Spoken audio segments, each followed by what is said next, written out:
আচ্ছা, মনে করো তুমি রাস্তা দিয়ে মুড়ি খেতে খেতে টুকটুক করে হেঁটে যাচ্ছিলে। হেঁটে যেতে যেতে দেখলে রাস্তার পাশে একটা বিশাল লম্বা তালগাছ দাঁড়িয়ে আছে। আর তোমাকে বলা হলো তালগাছটা কতটা উঁচু সেটা তোমাকে বলতে। তুমি বলবে, আরে এ তো অসম্ভব ব্যাপার। তাল গাছ কতটা উঁচু কি করে মাপবো? এখন কি ওই তাল গাছের মধ্যে ওঠা সম্ভব নাকি? তাল গাছের উচ্চতা মাপার জন্য তাল গাছে উঠতে হবে না, শুধুমাত্র যদি আমরা ছায়ার দৈর্ঘ্য জানি, মাটিতে যে তাল গাছের ছায়া পড়েছে সেই ছায়ার দৈর্ঘ্য যদি মেপে নিই, তাহলে কিন্তু আমরা তাল গাছের উচ্চতার দৈর্ঘ্য বলে দিতে পারবো। তো আমরা কি করে বলবো সেটা নিয়েই কিন্তু আমাদের এই ভিডিওতে আলোচনা করা হবে। তো সকলকে স্বাগতম আজকের এই ভিডিওতে। আজকে আমরা ত্রিকোণমিতির একদম গোড়া থেকে শুরু করে ত্রিকোণমিতির আসল রহস্য ভেদ করে ছেড়ে দেবো। আর খুব সহজেই কিন্তু আমরা ধাপে ধাপে ত্রিকোণমিতি শিখতে চলেছি। তো তোমরা ভিডিওটি শেষ পর্যন্ত দেখতে থাকো। প্রথমেই আমি উপরে লিখে দিয়েছি ত্রিকোণমিতি। ত্রিকোণমিতি কথার অর্থ কি? ত্রি মানে তিনটি, কোণ তো কোণ হয়, আর মিতি মানে পরিমাপ। যেখানে আমরা তিনটা কোণের পরিমাপ নিয়ে আলোচনা করব সেটাকে আমরা বলছি ত্রিকোণমিতি। এবার ত্রিকোণ কোথায় থাকে, মানে তিনটা কোণ কোথায় থাকে? ত্রিভুজের মধ্যে থাকে, তাহলে ত্রিভুজ নিয়ে আলোচনা করতে হবে।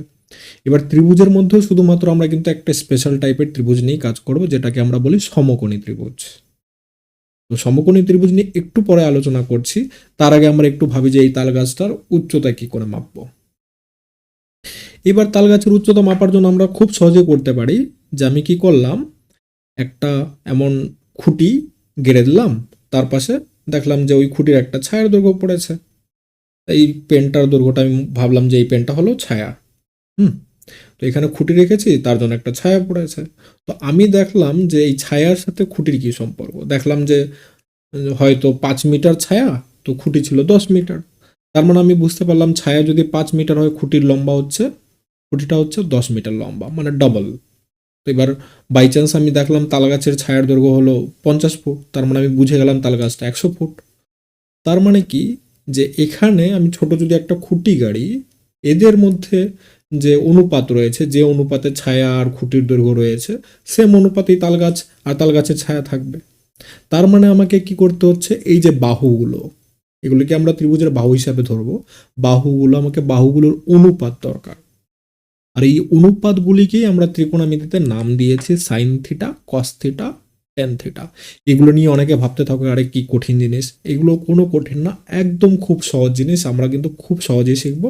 শুধুমাত্র একটু ধৈর্য সহকারে ভিডিওটা দেখতে হবে আর খাতায় নোট ডাউন করে নিতে হবে।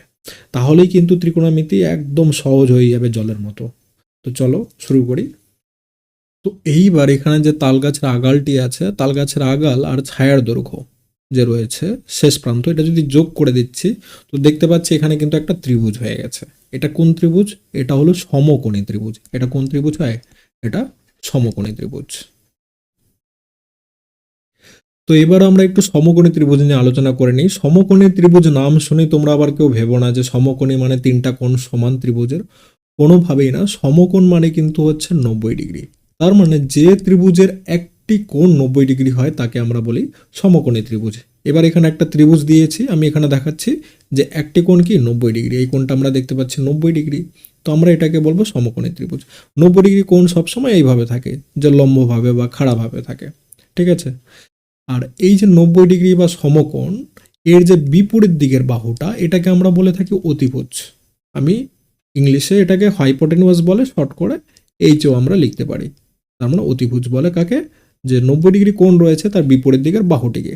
এগুলি আমাদেরকে খুব ভালো করে কিন্তু মাথায় রেখে দিতে হবে, তাহলেই ত্রিকোণমিতি খুব জলের মতো সোজা হয়ে যাবে। এবার আমি তো এখানকার মধ্যে এই ত্রিভুজের বাকি কোণগুলো জানি না কত কত। আমি একটা কোণকে ধরে নিলাম থিটা। এই যে এখানে যে চিহ্নটা দেখতে পাচ্ছ, এটাকে আমরা বলি থিটা। তো এই যে কোণটা রয়েছে, এর সঙ্গে যে বাহুটা অ্যাটাচ হয়ে আছে, এটাকে আমরা বলি ভূমি বা বেস, যেটাকে আমি লিখে দিলাম ক্যাপিটাল বি দিয়ে। তাহলে যে কোণটা, অবশ্যই এটা কিন্তু আমাকে মাথায় রাখতে হবে খুব ভালো করে, যে কোণটাকে আমি ধরছি থিটা, সেই কোণের সাথে যে বাহুটা লেগে আছে সেটাই সবসময় ভূমি হবে। এমন না যে ত্রিভুজটা এভাবে আছে, হ্যাঁ, যে সবসময় আমার এটাই যে ভূমি হবে নিচের বাহুটা, তা কিন্তু নয়। নিচের বাহুটা সবসময় ভূমি নাও হতে পারে। বাই চান্স আমি উপরের এই কোণটাকে যদি থিটা ধরে নিই, তখন কিন্তু এটাও আমার ভূমি হয়ে যেতে পারে। উপরে যে চতুর্ত্রিভুজটা এটাতে আমরা দেখলাম। তাহলে আমরা কি মাথায় রাখছি, যে যে কোণটাকে আমি ধরলাম তার সঙ্গে যে বাহুটা লেগে আছে অতিভুজ ছাড়া, সেটি হলো ভূমি। আর সেই কোণের বিপরীত দিকের বাহুটা এটাকে আমরা বলে থাকি লম্ব, বা আমি এটাকে একটা লেটার দিয়ে লিখলাম পি। এইবার সমকোণী ত্রিভুজের মধ্যে একটা কিন্তু গুরুত্বপূর্ণ উপপাদ্য যেটা লাগবেই, পিথাগোরাসের উপপাদ্য। পিথাগোরাসের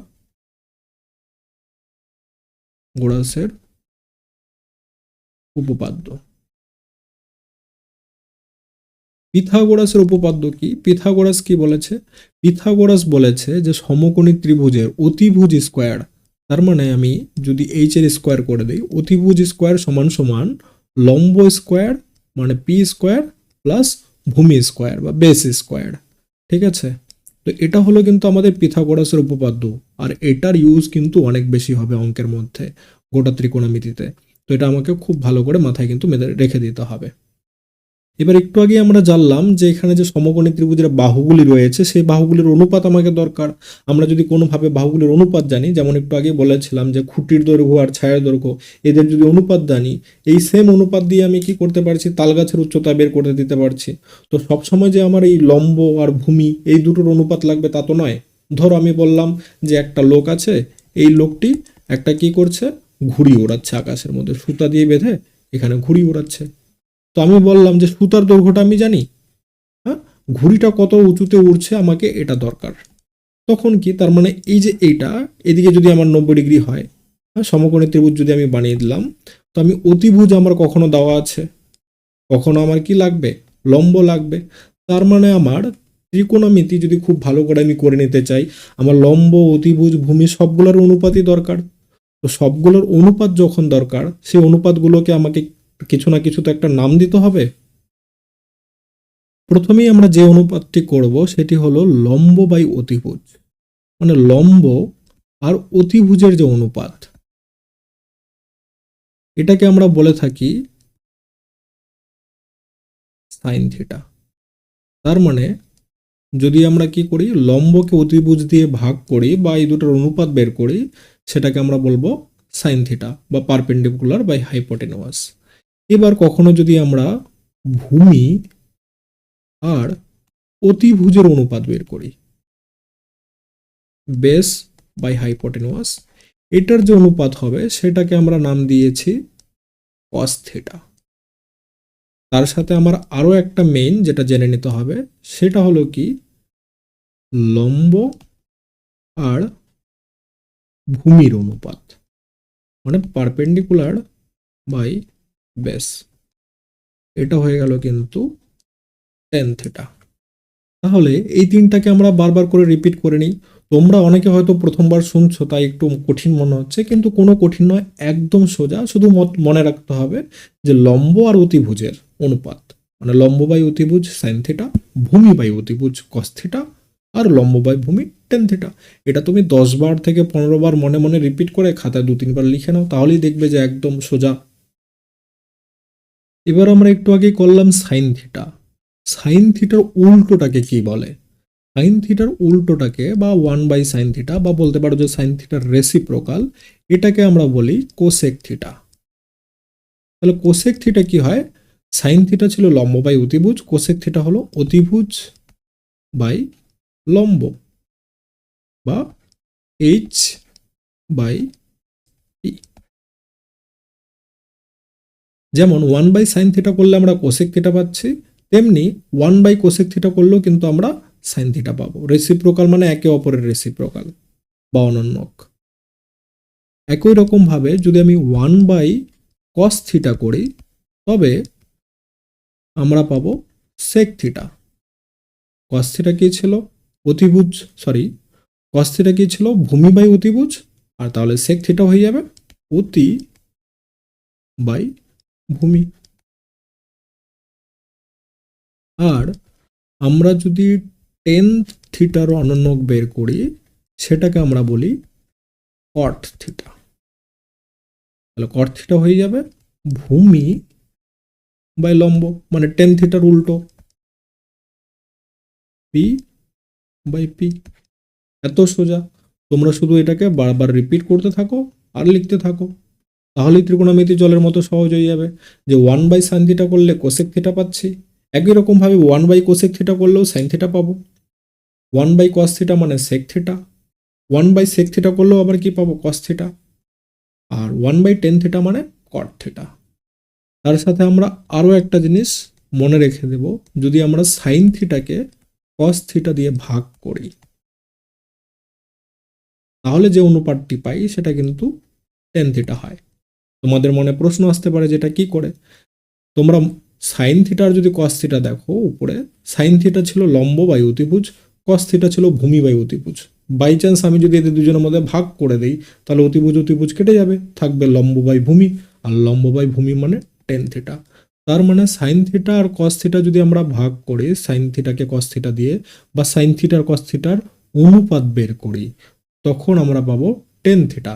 একই রকম ভাবে cos থিটাকে যদি আবার সাইন থিটা দিয়ে ভাগ করে দেই তাহলে আমরা যে অনুপাতটি পাবো সেটা হলো cot থিটা। তোমরা এগুলিকে বারবার রিপিট করো আর খাতায় লিখে নাও। এই যে sine theta, cos theta, tan theta এসব আমরা পড়লাম, এদের মধ্যে কিন্তু সম্পর্ক রয়েছে। সম্পর্ক কেমন? আমরা যদি সাইন স্কোয়ার থিটা মানে সাইন থিটা যে আছে তার যদি স্কোয়ার করি, আর একই রকমভাবে cos থিটারও স্কোয়ার করি, আর তাদেরকে যদি যোগ করে দেই, তার মান কিন্তু আমরা 1 পাবো। এবার তোমাদের মনে হতে পারে যে কি করে? দেখো, সাইন মানে একটু আগে আমরা করেছি, সাইন মানে কি ছিল? লম্ব বাই অতিভুজ, মানে p/h, স্কোয়ার আছে তো স্কোয়ার দিয়ে দিলাম। cos থিটা মানে কি ছিল? ভূমি বাই অতিভুজ, তাহলে আমি এখানে b/h দিয়ে দিলাম, স্কোয়ার আছে তো স্কোয়ার দিয়ে দিলাম। এবার এটাকে যদি আমরা যোগ করি তাহলে কি হবে? এইচ স্কোয়ার হয়ে যাবে লসাগু, কারণ দুটোই একই রয়েছে, আর লসাগুর সাথে নিচেরটা মিলে গেলে উপরে যা আছে তাই, P square plus B square. আর একটু আগেই আমরা পিথাগোরাসের উপপাদ্যে লিখেছিলাম যে H square equals to P square plus B square, এটা লিখেছিলাম আমরা পিথাগোরাসের উপপাদ্যে। তাহলে আমরা দেখতে পাচ্ছি P square plus B square মানে এইচ স্কোয়ার, উপরেও এইচ স্কোয়ার নিচেও এইচ স্কোয়ার, কেটে গিয়ে হয়ে গেল 1। তার মানে আমি দেখতে পাচ্ছি sine square theta plus cos square theta যোগ করে দিলে হয়ে যাচ্ছে 1। একই রকমভাবে আমরা এগুলোও প্রমাণ করতে পারি যে sec square theta minus tan square theta যদি আমি করি, দেখি যোগ বিয়োগ করে, এরও মান কিন্তু হয়ে যায় 1। তার সাথে কোসেক স্কোয়ার থিটা, এর থেকে যদি আমি কট স্কোয়ার থিটা বিয়োগ করি, এরও কিন্তু মান হয়ে যায় 1। আর এই সূত্রগুলো কিন্তু খুবই গুরুত্বপূর্ণ, তোমরা বলতে পারো এগুলি অঙ্কের মধ্যে বারবার করে ব্যবহার হবে। এগুলিও তোমরা বারবার করে রিপিট করো আর খাতায় লিখে নাও, মুখস্থ করো আর লিখে লিখে প্র্যাকটিস করো। এবার আরও কিছু গুরুত্বপূর্ণ সূত্র নিয়ে কাজ করি। এবার কি করছি আমরা, যে একটা সমকোণী ত্রিভুজ বানিয়ে নিলাম যার কোণ বি দিয়ে দিয়েছে 90 ডিগ্রি। তো একটা ত্রিভুজের তিনটা কোণ মিলে হয় 180 ডিগ্রি, তার মধ্যে বি কোণ যদি 90 ডিগ্রি হয় তাহলে এ আর সি মিলেও কি হবে? 90 ডিগ্রি হবে, কারণ 90 যোগ করলে তো 180 হয়। তার মধ্যে যদি কোণ সিটা হয়ে যায় থিটা, তাহলে কোণ এ কত হবে? এটা হবে 90 মাইনাস থিটা। বলবে কি করে? ভাবো যে তিনটা বন্ধু আছে, তাদের সবার কাছে মোট আছে 180 টাকা, তার মধ্যে বি এর কাছে 90 টাকা আছে, তার মানে এ আর সি মিলে 90 টাকা। তার মধ্যে আমি যদি বলে দিই সি এর কাছে 30 টাকা আছে, তাহলে এর কাছে কত থাকবে? তুমি বলবে 60 টাকা। 60 টাকা কি করলাম, কি করে পেলাম? 90 থেকে 30 বিয়োগ করে। তো তেমনি একটি কোণ থিটা হলে আরেকটি 90 মাইনাস থিটা হবে। এইবার আমি যদি কখনো বের করতে চাই যে সাইন 90 মাইনাস থিটা এটা কত হবে, সাইন 90 মাইনাস থিটা, আমি কি বলেছিলাম একটু আগেই, যে কোণটা নিয়ে কাজ করব তার সাথে যে বাহুটা সেটা হয়ে যাবে ভূমি। কিন্তু যদি আমি এই কোণটা নিয়ে কাজ করি, এই ক্ষেত্রে তো এটা লম্ব, এটা হলো ভূমি নিচেরটা। যদি আমি থিটা কোণটা নিয়ে কাজ করতাম তাহলে আমি দেখতে পাচ্ছি, আর অতিভুজ কিন্তু একই থাকছে, অতিভুজ পরিবর্তন হচ্ছে না, এখানে দুটোর ক্ষেত্রে অতিভুজ সমকোণের বিপরীত দিকে থাকছে। এখানে সাইন 90 মাইনাস থিটা কি হবে? লম্ব বাই অতিভুজ। তো এই ক্ষেত্রে লম্বকে, লম্ব হলো বিসি, অতিভুজ হলো এসি। আবার এই ত্রিভুজের ক্ষেত্রে যদি আমি দেখি, এই ত্রিভুজের ক্ষেত্রে বিসিটা হয়ে গেছে কি? ভূমি, আর এসিটা হয়ে গেল অতিভুজ। তাহলে ভূমি বাই অতিভুজ মানে কি? আবার কস থিটা। তার মানে আমি দেখতে পাচ্ছি যদি আমি 90 মাইনাস থিটা দিয়ে কাজ করি আর থিটা দিয়ে কাজ করলে সেটা হয়ে যাচ্ছে সাইনটা হয়ে যাচ্ছে কস।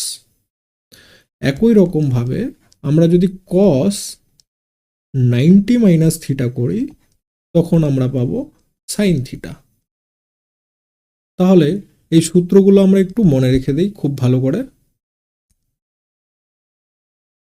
যে সাইন 90 মাইনাস থিটা করলে পাচ্ছি আমরা কস থিটা, বা কস 90 মাইনাস থিটা করলেও আমরা পাচ্ছি সাইন থিটা। একই রকমভাবে আমরা যদি কোসেক 90 মাইনাস থিটা করি তাহলে পাবো সেক থিটা, और সেক 90 মাইনাস থিটা করলে আমরা পাচ্ছি কোসেক থিটা। তার সাথে টেন 90 মাইনাস থিটা করলে পাচ্ছি কট থিটা, और কট 90 মাইনাস থিটা করলে পাচ্ছি টেন থিটা। এই সূত্রগুলো কিন্তু বেশ গুরুত্বপূর্ণ, আর এগুলি আমাকে খুব ভালো করে মনে রাখতে হবে, যে সাইন 90 মাইনাস থিটা করলে cos theta, cos 90 minus theta করলে sine theta, cosec 90 minus theta করলে sec theta, sec 90 minus theta করলে cosec theta, tan 90 minus theta cot theta, cot 90 minus theta tan theta. মানে সাইনের সাথে কস, কোসেকের সাথে সেক, টেনের সাথে কট। তোমাদের যাদের যাদের মনে হচ্ছে যে একটু গুলিয়ে গুলিয়ে যাচ্ছে, কোনো ব্যাপার নয়, তোমরা প্রথমবার করছো তাই একটু কনফিউশন মনে হতে পারে। তোমরা যদি একটু ধৈর্য সহকারে প্র্যাকটিস করো, লিখে লিখে প্র্যাকটিস করো, তাহলে দেখবে তোমাদের এগুলি কিন্তু সব একদম ক্লিয়ার হয়ে গেছে। এবার আমরা করব কিন্তু অনুপাতগুলির মান। এতক্ষণ ধরে যে করলাম sign theta, cos theta, tan theta, তো এবার আমি বলছি যে হ্যাঁ একটা লাঠি আছে আর একটা ছায়া আছে। এবার যে এই যে কোণগুলো যদি দেওয়া থাকে তবে এই অনুপাতগুলির মান কি কি হবে সেইটা নিয়ে আমরা এখন একটা ছক করতে চলেছি। ছকটা খুব ধৈর্য সহকারে তোমরা দেখবে, খুব সোজা, তোমাদের কিন্তু একটুও মুখস্থ করতে হবে না এই ছকটা বানানোর জন্য।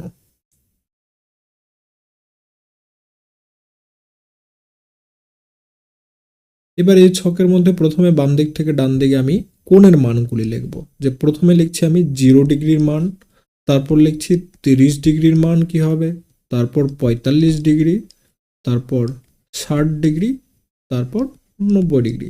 তোমাদেরকে এই ছকের মধ্যে শুধুমাত্র এইটাই মুখস্থ করতে হবে, যে 0 degree, 30 degree, 45 degree, 60 degree, 90 degree. এবার একটু আগে যেগুলি তোমরা শিখেছো, sine theta, cos theta, tan theta, cosec theta, sec theta আর কট থিটা, এগুলি লিখে দিলাম। এই ছকটা আছে, পুরো ছকটা কোনো কিছু না মুখস্থ করে আমি কি করে বানাবো, শুধু তোমরা এইভাবে মনে রাখো যে 0, 1, 2, 3, 4, এটুকু তো মনে রাখা কোনো অসুবিধা নেই, যে 0, 1, 2, 3, 4। এবার কি করতে হবে, সবগুলোকে 4 দিয়ে ডিভাইড করে দাও, ভাগ করে দাও। সবগুলোর নিচে 4 দিয়ে দিলাম, সবগুলোর নিচে 4 দিয়ে দিলাম। প্রথম কাজ কি হলো, 0, 1, 2, 3, 4 লিখলাম আর সবগুলোকে 4 দিয়ে ভাগ করে দিয়েছি। করার পর সবগুলোর উপরে রুট দিয়ে দিলাম। অনেক সোজা। তো প্রথমটা 0কে 4 দিয়ে ভাগ করলে কি হবে, শূন্যকে যে কোনো সংখ্যা দিয়ে ভাগ করলে শূন্যই হয়, তার রুট করলেও শূন্য, তাহলে প্রথমটার মান হয়ে গেল 0।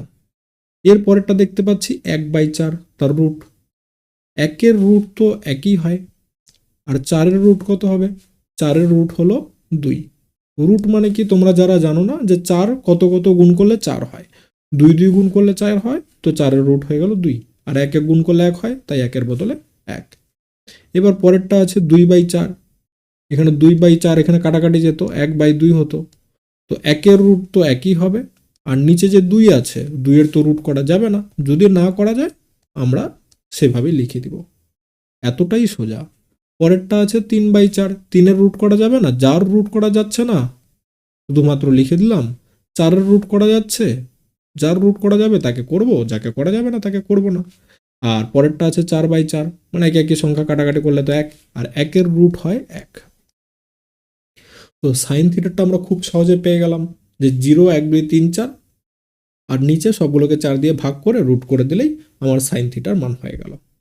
সাইন থিটার মান হয়ে গেলে কস থিটার মান বের করতেই হবে না, শুধুমাত্র এটাকে উল্টো করে লিখে দিতে হবে। উল্টো মানে কি, 90 ডিগ্রিটা 0 ডিগ্রি, মানে শেষের দিক থেকে স্টার্ট করছি 1, তারপর √3/2, তারপর এটা যা আছে 1/√2, আর এটা 1/2, আর এটা 0।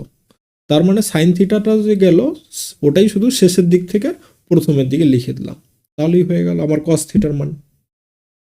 এবার সাইন থিটা আর কস থিটা যখন পেয়ে গেলাম, তখন আমার টেন থিটার মানও বের করা সহজ, কারণ আমরা বলেছি সাইন থিটাকে যদি আমি কস থিটা দিয়ে ভাগ করি তাহলে তো আমরা টেন থিটা পাবো। তাহলে টেন থিটা কি করবো, জাস্ট ভাগ করে দিই। যে শূন্যকে 1 দিয়ে ভাগ করলে কি হচ্ছে, শূন্যকে 1 দিয়ে ভাগ করলে শূন্যই হবে। এবার এখানে আছে 1/2 আর √3/2, 2 তো কেটে যাবে, 1/2 আর √3/2 যদি আমি করি, নিচে 2 কেটে গেল, তাহলে উপরে পড়ে থাকছে 1, নিচে পড়ে থাকছে √3। আর এখানে একই সংখ্যা আছে, একই সংখ্যা কাটাকাটি করলে 1। আর এখানেও এর নিচে 2, এরও নিচে 2, 2 তো কেটে গেল, 2 কেটে গেলে √3, তার নিচে 1 পড়ে থাকতে, নিচে 1 দিলেও চলে না দিলেও চলে, আমরা নিচে 1 দেব না। আর 1কে 0 দিয়ে কখনোই ভাগ করা যাবে না, মনে রাখতে হবে কোনো সংখ্যাকে কিন্তু 0 দিয়ে ভাগ করা যায় না। এমন যদি থাকে যে কোনো সংখ্যার নিচে 0, তখন আমরা এটাকে বলবো আনডিফাইন্ড। আনডিফাইন্ড বা আমরা বাংলায় বলতে পারি অসংজ্ঞাত। ঠিক আছে, এবার আমি সাইন থিটার মান পেয়ে গেছি, কস থিটার মান পেয়ে গেছি, টেন থিটার মান পেয়ে গেছি, বাকিগুলো নিয়ে চিন্তা করারই ব্যাপার নেই। কেন, একটু আগেই বলেছি কোসেক থিটা মানে কি, যে এ হলো সাইন থিটার অনন্যক বা রেসিপ্রোকাল, সেক থিটা হলো কস থিটার রেসিপ্রোকাল, আর কট থিটা তো টেন থিটার রেসিপ্রোকাল। তাহলে শুধুমাত্র উল্টো করে দিলেই হয়ে গেল, সাইন থিটার যে মানগুলি রয়েছে সেগুলিকে উল্টো করে দেব। শূন্যর উল্টো কি হবে, শূন্যর অনন্যক হয় অসংজ্ঞাত বা আনডিফাইন্ড, তো আমি এটাও লিখছি আনডিফাইন্ড। তারপর 1/2 এর উল্টো কি হবে, 2/1, তো 2/1 নিচে না লিখলেও চলবে, একটা 2। তারপরটা আছে 1/√2, এটা কি হবে √2/1, নিচে 1 না দিলেও চলবে। এটা আছে √3/2, এটাকে আমরা করে দেবো 2/√3। আর একের অনন্যক তো একই হয়। এরপর সেক থিটা হবে কস থিটার উল্টো, কস থিটা 1-এর অনন্যক তো 1ই হবে, √3/2, এটা হয়ে গেল 2/√3।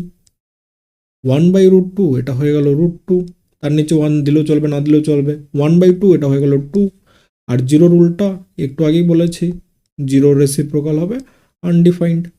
আর টেন থিটার উল্টো করছি, আবার 0-র উল্টা আনডিফাইন্ড, 1/√3, √3/1, নিচে 1 না দিলেও চলবে, 1-এর উল্টো তো 1ই হবে রেসিপ্রোকাল, আর √3টা হয়ে গেল 1/√3। আর আনডিফাইন্ড এর আবার উল্টো করলে তখন আমরা লিখব 0। তাহলে আমরা দেখতে পেলাম যে আমাকে এই ছকের মধ্যে কিছুই মুখস্থ করতে হচ্ছে না, সাইন থিটার মান পেয়ে যাচ্ছি 0, 1, 2, 3, 4, সবগুলোকে 4 দিয়ে ভাগ করে দিলাম আর রুট করে দিলাম। সাইন থিটা পেয়ে গেলে শেষের দিক থেকে প্রথমের দিকে চলে গেলে কস থিটা পেয়ে যাচ্ছি, আর সাইন থিটার মানকে যদি কস থিটার মান দিয়ে ভাগ করে দিচ্ছি তবে আমরা টেন থিটা পেয়ে যাচ্ছি। কোসেক থিটা হলো সাইন থিটার রেসিপ্রোকাল বা অনন্য, তো উল্টো করে দিলে হয়ে যাচ্ছে, কোসেক থিটা সাইন থিটা দিয়ে পেয়ে যাচ্ছি, একই রকমভাবে সেক থিটা কস থিটা দিয়ে পেয়ে যাচ্ছি, আর কট থিটা টেন থিটা দিয়ে পেয়ে যাচ্ছি। তাহলে আমার যে মানের ছকটা, এটা খুব সহজে আমরা করে নিতে পারলাম। এটাকে তোমরা অন্তত খাতায় 5 বার বানিয়ে নেবে, তাহলে কিন্তু আর কোনো সমস্যা হবে না। তো আমরা এই মানগুলি দিয়ে দেখি একটু আগে যে আমরা সূত্রগুলি করলাম সেগুলি কি আসলেও স্যাটিসফাই হচ্ছে কি না। যেমন একটু আগে করেছিলাম যে আমরা sine square theta plus cos square theta যদি করি তার মান ছিল 1। তো আমি যদি এখানে সাইন থিটার মান 45 ডিগ্রি নেই, তাহলে সাইন 45 ডিগ্রি যদি নিয়ে থাকি আমি, আর যদি কসও আমি 45 নেই, তাহলে দেখি তো এর মান কি আমার 1 হচ্ছে নাকি হচ্ছে না। সাইন 45-এর মান কি ছিল, সাইন 45-এর মান ছিল 1/√2, স্কোয়ার আছে তো আমি স্কোয়ার করে দিলাম। এরপর কস 45-এর মান ছকে আছে 1/√2, স্কোয়ার আছে, স্কোয়ার করে দিলাম। যদি স্কোয়ার করে দিই তো এই ক্ষেত্রে আমরা পাচ্ছি কি, একের স্কোয়ার এক, রুট টু এর স্কোয়ার টু, আর এখানেও একের স্কোয়ার এক, রুট টু এর স্কোয়ার টু, হাফ আর হাফ যোগ করে ওয়ান। তার মানে আমরা দেখতে পাচ্ছি যদি আমি সাইন 45 ডিগ্রি, সরি, তাহলে আমরা দেখতে পাচ্ছি sine square 45 degree plus cos square 45 degree করলে তার মান এক হচ্ছে। তো আমরা ছোট করে এই তালগাছের অঙ্কটিও একবার করে নিই। ধরে নিই যে তালগাছের যে ছায়াটি আছে সেটা আমি মাপলাম, মাপার পরে দেখলাম যে ছায়ার দৈর্ঘ্য 20 মিটার হয়েছে। আর এই যে এখানে একটা ত্রিভুজ হয়ে গেছে, সমকোণী ত্রিভুজ, হ্যাঁ, আর এই কোণটা আমি ধরে নিলাম যে 60 ডিগ্রি, কথার কথা 60 ডিগ্রি কোণের সূর্যকে দেখা যাচ্ছে, মানে থিটার মান কিন্তু এখানে 60 ডিগ্রি। আর আমাকে তাল গাছের উচ্চতা বের করতে হবে কত, এটা আমি জানি না। তো এইবার আমি যদি এই ক্ষেত্রে এবি বাই বিসি করি, মানে উচ্চতা বাই ভূমি, উচ্চতা বাই ভূমি মানে কি, একটু আগেই আমরা করেছি, উচ্চতা বাই ভূমি মানে হলো টেন থিটা। তো এই ক্ষেত্রে আমি দেখতে পাচ্ছি যে এইচ বাই 20, এখানে কত, টেন থিটার মান কত হয়ে গেছে, থিটার মান হয়ে গেছে 60 ডিগ্রি। তো 60 ডিগ্রি মানে কি, টেন 60 ডিগ্রির মান ছকের মধ্যে আমরা করেছি যে রুট থ্রি, তাহলে এই ক্ষেত্রে এইচ এর মান কত হয়ে গেল, 20 √3। তার মানে যে তাল গাছের উচ্চতা হবে সেটা হবে 20 √3, আর √3 যেটা মান সেটা হলো 1.732। আমরা যদি গুণ করে দিই, এটাকে গুণ করে দিলে আমরা উত্তরটা পেয়ে যাচ্ছি।